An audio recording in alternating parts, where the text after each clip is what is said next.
We will go through this sequence in this chapter. First, what is convection? Then we'll talk about this importance of something called boundary layers, and then we talk about introducing H, and then we see how we can calculate H. So first, what is convection and how is that condition different from conduction? Conceptually, convection is flow, or should we say bulk flow or movement added to conduction. So it's conduction plus flow. So if flow is added to conduction, it sounds like it is more complex than conduction. Well, it is. Recall that this is our energy equation, and in this energy equation we had dropped these two terms U and V in the past because we were talking about solid, or if it were full fluid, then we were assuming somehow that it is not moving. Mostly we talked about solids. But now if this fluid is moving, then we need to include U and V to be able to solve this equation. So where do we get this U and V? The U and V comes from velocity equations, which come from conservation of momentum, and that's what we study in fluids. So you may recall a name called Navier-Stokes equations. That's what these are. So these are the Navier-Stokes equations. Okay, so we need to solve these to get U and V, and then plug those in here and then solve this equation. That sounds like a lot of work, and we would like to avoid doing such complex solution every time we need an answer. This is why we will try to go around doing the actual solution. But from this description, and for the situation where we ignore any heat generation, no heat generation, and steady, so we consider steady flow. For that steady flow, I can write temperature T. Let me rewrite this. So temperature T is a function of all of these variables: X, Y, U, V, and alpha. Okay, so we don't know what this form is, but we can write temperature is definitely going to depend on these variables. Okay, so let's see what we can do about this. Okay, so the equation that we need to solve is this one without these two terms, but we are really going to kind of dance around the solution process, but not really solve it because it's complex. It's quite a bit more involved. So we're going to start with this equation and non-dimensionalize it. So how do I non-dimensionalize it?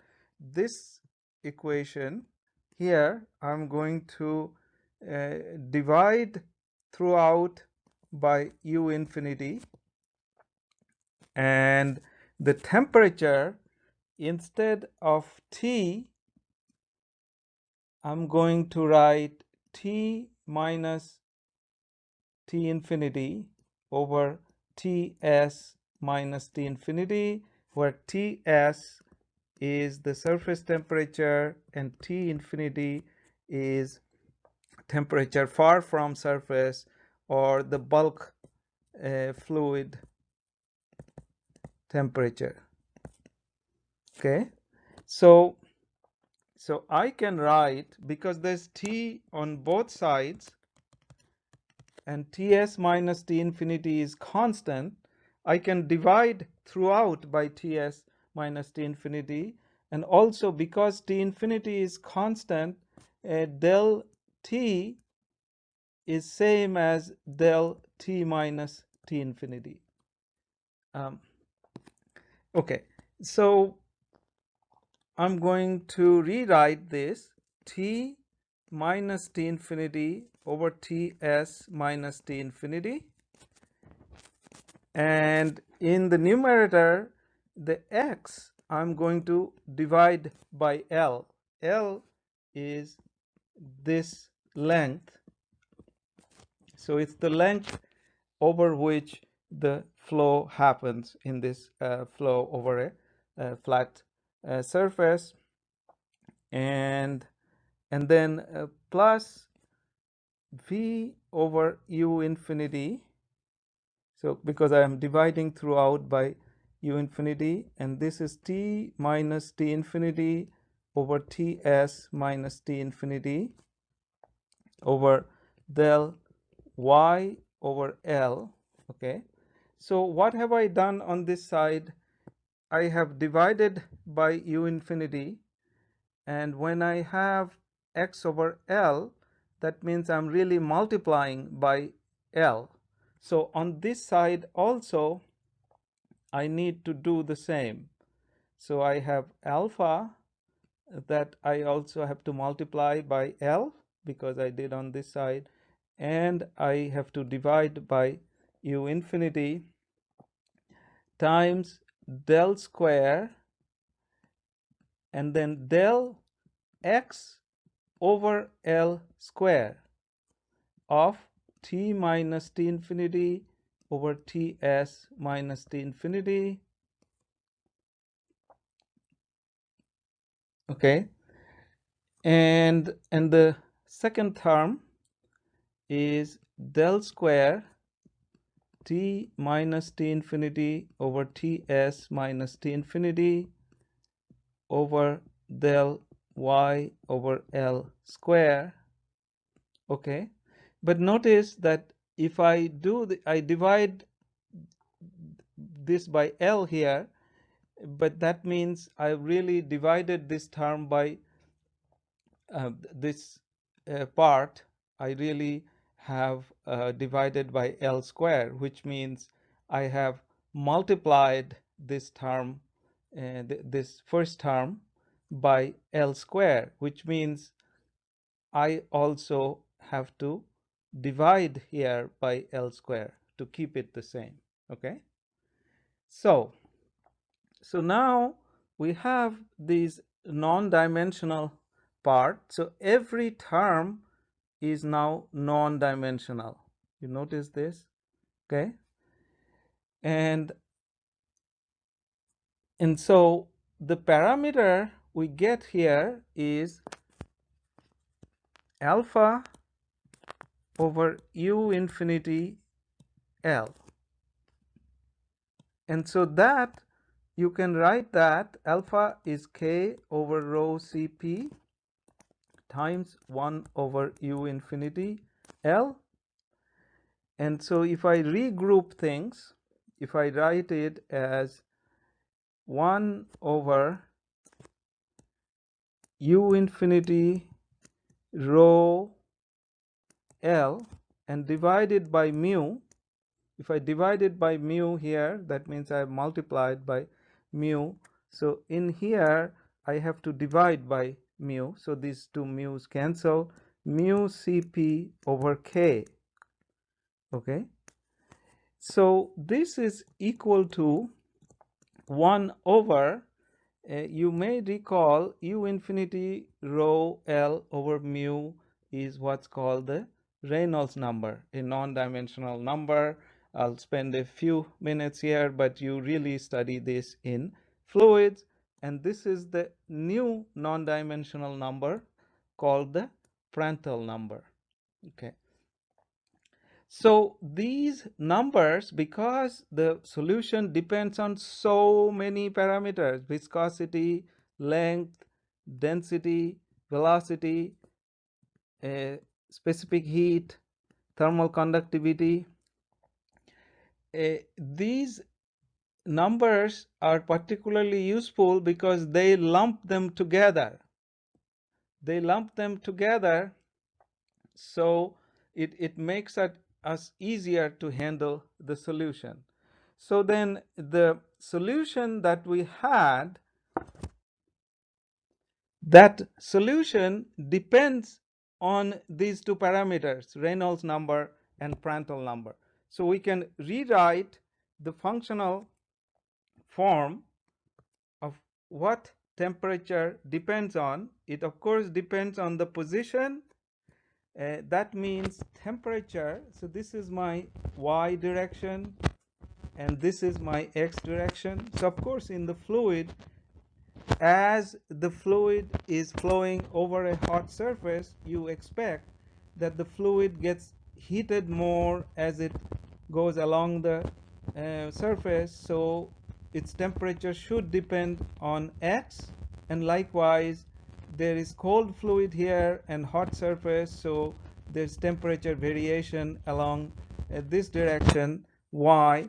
So temperature depends on x, y, and all of these other parameters, most of them can be lumped into this Reynolds and Prandtl number. So then what we are doing here is, instead of trying to actually solve the equation, we are concluding that the solution is going to be a function of x, y, and these two parameters, Reynolds number and Prandtl number, which in turn hold many of the values, the properties for the fluids and the flow condition, like the length of the surface and so on. Now we just saw two dimensionless numbers last slide, Reynolds number and Prandtl number. There are many such dimensionless numbers, and we will come across several of them in this chapter. These dimensionless numbers have physical interpretations. That's what makes them particularly useful. And so we'll just spend a few minutes talking about a couple of them. So for example, the Reynolds number is defined in terms of these quantities, where one of the things you see is velocity. So on the numerator of these, the quantities, you have velocity, and it really, the numerator kind of stands for the inertial effect. So higher the velocity, more is the inertia, and if the velocity are too high, then the inertial effect can dominate. Whereas in the denominator you see is viscosity. So viscosity is kind of the other way, whereas the inertial effect can be more destabilizing because the fluid can go kind of many different direction. It's easy for fluid to move in many different directions, whereas viscous effect is trying to keep things together. Viscous effect is, it's like a sort of a rubber band, glue, that's trying to keep the molecules and the fluid elements together. So it's more of a stabilizing effect. So higher the viscosity, more it's stable, and Reynolds number really is a ratio of this. So if the velocity is very high, so the inertial effect dominates, then the flow becomes turbulent flow, as many of you know. Another non-dimensional number, the one we just got introduced, Prandtl number, mu Cp over K, we can also write it as mu over K over rho Cp. So I divided it by rho here in the denominator. So if I do the same here, then I have rho also in the numerator, and the mu over rho, if you look at its units, it's meter square per second, and this is thermal diffusivity, which is like the mass diffusivity, which is also in meter square per second. And so what this ratio represents is how fast does the thermal effect propagate in relation to the momentum effect, or uh, how do this relative transport, momentum transport and thermal transport, how do they compare? And so that's the meaning of this ratio, and you'll see it comes up in all of the convection correlations, um, and so it's a very important one. Another one that we did in the past is the Biot number. Now that we're not going to need that in this chapter, but we are going to need this one, a Nusselt number, which seems to be the same both HL over K, but here in this chapter we are always interested in the fluid. So this Nusselt number is defined in terms of the fluid, and it has the